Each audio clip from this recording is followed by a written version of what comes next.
Juro, Papapirou tá começando o episódio 11 da Hora do Caos. Qual é o preço da liberdade? Eu sou Rafael Cavalcante e dê dinheiro, mas não dê ousadia. Taca de cola essa medida aí, Manuel.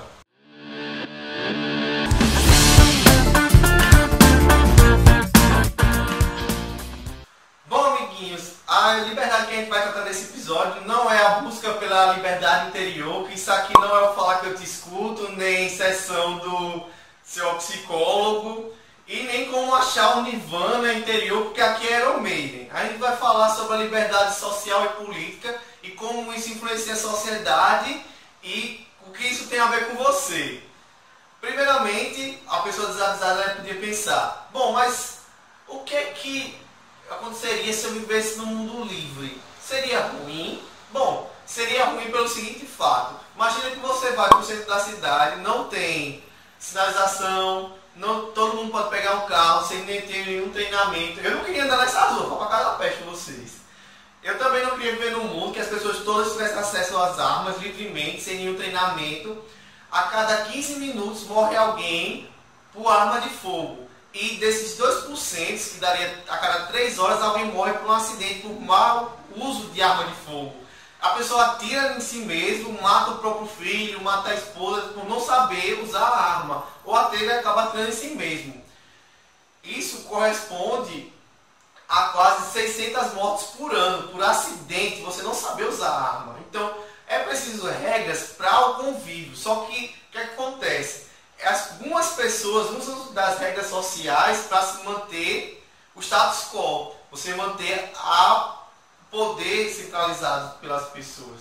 É interessante notar que muitas pessoas usam essa seguridade social, você está em sociedade e essa mordomia que proporciona para se estimular o abuso de poder. Mas suponha que você não queira viver sobre esse abuso e viver livre. Assiste o filme do Mel Gibson agora, Coração Valente, pinte metade da sua cara do azul, grite Freedom, toque fogo no dinheiro dos seus bens sociais e vá sair por aí livremente. Você não tem condição de montar coisas básicas. Por exemplo, o smartphone ou o computador que você está assistindo esse vídeo, se eu lhe der os componentes metal, peça por peça, você não consegue montar os componentes básicos e montar o mesmo aparelho que você está me assistindo agora. Você não consegue montar coisas básicas, como a caneta Bic, porque é algo muito especializado. Hoje em dia, graças à especialização do trabalho, como o Fordismo, um método de trabalho, tem o Toyotismo e por aí vai, outro dia eu faço um vídeo sobre isso. Você está tão específico, voltado para uma área do seu conhecimento. Por exemplo, se você é eletricista, você não vai conseguir, por exemplo, fazer um prédio. Você não vai conseguir trabalhar além da sua área. A ciência é muito voltada. Eu, por exemplo, trabalho em alinhamento quântico, que é o vídeo novo no nosso canal, mas eu trabalho numa área muito específica. Talvez outro físico de outra área não entenda o que eu estou fazendo. E até, não só na fabricação de objetos, mas também com mobilidade. Imagina que você quer fazer uma viagem daqui de Arapiraca para São Paulo, sem dinheiro, sem bem, sem pertencer nenhum, livremente. Você não consegue chegar, você não vai conseguir acesso à comida, ao menos que você tenha ajuda de pessoas que participam da sociedade. Que é o filme Into the Wild, que é Na Natureza Selvagem, que é uma bosta o filme, que é um rapaz que ele decide, terminou a faculdade, ele toca fogo nos bens materiais, doa para os mendigos e vai viajar da cidade que ele mora nos Estados Unidos até o Alasca. Uma viagem de mais de um ano. Só que ele tem várias ajudas de pessoas, chega um momento que ele vai ter que trabalhar e é engraçado notar que no final, esse filme é horrível, eu não quero que ninguém assista, então eu vou contar logo o final. É interessante notar que no final ele morre simplesmente porque ele está sozinho, isolado, e se tivesse qualquer outra pessoa convivendo com ele, conseguiria livrar ele da morte. Eu não vou contar a morte porque seria muita putaria. Mas você deve estar parando nesse momento pensando, Rafael, você é muito fascista, você é o Hitler preto, você quer botar o governo controlando, alguém controlando a sociedade, a gente não pode ser livre. Às vezes a ordem ela não surge de grupos de pessoas, às vezes as ordens surgem espontaneamente.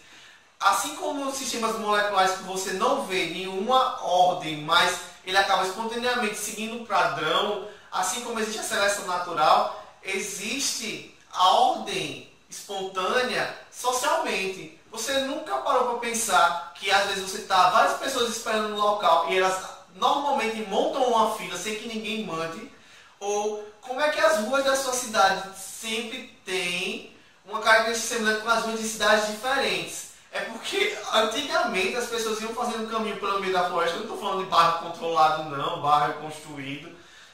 Acabavam andando pela floresta e o caminho médio que as pessoas faziam era sempre o caminho mais curto entre dois espaços. E por isso que essa ordem espontânea se representa em várias e várias cidades. O jeito que as ruas se predispõem. Ninguém disse que a rua tem que ser assim, que esse é o melhor jeito de fazer a rua que você mora, por exemplo. Ou qual era o melhor jeito de você alinhar as casas e as casas começam a ter padrões semelhantes. Isso vai ser selecionado, é uma ordem por trás das coisas. Existe uma ordem espontânea. Não necessariamente você tem que ter alguém controlando. Além da ordem espontânea, existe a destruição criativa que acaba influenciando e diminuindo a liberdade. Um exemplo de destruição criativa. Você imaginar em 1900, nos Estados Unidos, 40% da população trabalhava na zona rural, com produção de alimento. Hoje em dia, menos que 3% da população produz alimento nos Estados Unidos. Então, o que acontece? A destruição criativa e pessoas se aglomerando em cidades, e essas cidades recebendo comida de outros locais, esses núcleos sociais que as pessoas são bem alimentadas, bem estudadas, é o que vai gerando a inovação. E essa destruição criativa de você ter um grupo de pessoas fazendo atividade e a gente deixando de fazer, obriga outros locais a repor essa situação. O que acontece com o nosso país, por exemplo. Nosso país é um exportador de alimento. O que aconteceria se um país como o nosso parasse de dar alimento para os países desenvolvidos? Eles teriam que se virar, eles iam enlouquecer. Por isso que normalmente eles, quando veem nossos países crescendo, eles tendem a criar políticas para destruir o nosso país, como eles, por exemplo, fazem com o petróleo. Eles tendem a atacar o que eles querem e acabar deixando, por exemplo, pobreza na África, porque a África é pobre porque tem um escoamento de produtos que eles não querem dos Estados Unidos para lá. Sem falar que país como Gana, ela é o maior produtor de alumínio, só que ela não tem nenhum recurso desse venda de alumínio sendo revertido para a população. Apenas 86% desse bauxita que é vendido é todo escoado para o exterior. Apenas 13% fica para o país. Então você vê que, assim como aqui, eles não podem deixar nosso país ficar super desenvolvido, porque senão vai ter mais alimentos sendo emitidos para eles. A gente vai parar de produzir alimentos, vai se focar em outras áreas. O Japão, por exemplo, é uma área de alto desenvolvimento. Eles têm que desenvolver, lá tem a destruição criativa, você tem lixões com computadores, cada um com seu computador nobre, eles estão na ponta da pesquisa. Mas você precisa atrelar a isso que tem um país cedendo aos serviços básicos para ele. Alguns países têm problema que eles, por exemplo, a Austrália está contratando um pedreiro agora, porque não tem mais ninguém trabalhando com isso. Você tem uma destruição, uma reputação, e isso tudo vai atrelando a liberdade. Porque você tem um local bastante desenvolvido, mas ele precisa ser bem alimentado, ele precisa de serviços básicos. E quem vai ficar preso a ceder esses serviços, os países que não podem crescer, esses vão ser sempre os subdesenvolvidos. Mas não é que o capitalismo ele seja mau. O capitalismo ele está hoje em dia porque, apesar dele gerar muita pobreza e desigualdade, porque se você for pensar, a maior parte da comida que está perto do prazo de ser, que poderia ser dado às pessoas mais pobres, elas são jogadas no lixo. Porque se você oferecer comida pelo um preço mais baixo ou de graça, o preço do produto ele vai caindo. E comerciantes eles não são bonzinhos. Eles vão preferir jogar milhões de alimentos fora, até você colaborar com isso. Porque se você for pensar, você pegaria a última fruta da prateleira, mesmo você sempre, se você passasse do outro lado da rua e visse uma maçã do outro lado da prateleira sozinha e outra venda com várias maçãs, você não ia comprar aquela maçã. Você não ia comprar aquela porção de maçãs que está sobrando. Você mesmo ajuda o consumismo. O consumismo gera inovação e essa inovação é o que faz a sociedade avançar. Mas isso vai sempre prendendo as pessoas. Mas ao pagar esse preço de perder sua liberdade, quais são os lucros que você tem? Eu vou citar o primeiro, a sabedoria das multidões. Seria o seguinte: imagine que cada pessoa decidisse tentar se acertar em gramas o meu peso. Cada um ia ter um erro absurdo. Uns iam dizer 10 quilos a mais, 2 quilos a mais. Mas se eu fizesse uma média, é provado cientificamente que vocês errariam por 10, 20, 30 gramas. Seria um erro de 1%, por exemplo. E sem falar que o conhecimento que você é criado em conjunto com o conhecimento social, por exemplo, a Wikipédia, muita gente diz que a Wikipédia não é fonte de referência para trabalhos científicos. Mas a Wikipédia hoje já tem artigos mostrando que ela consegue ter o mesmo erro da enciclopédia britânica, que é feita por especialistas.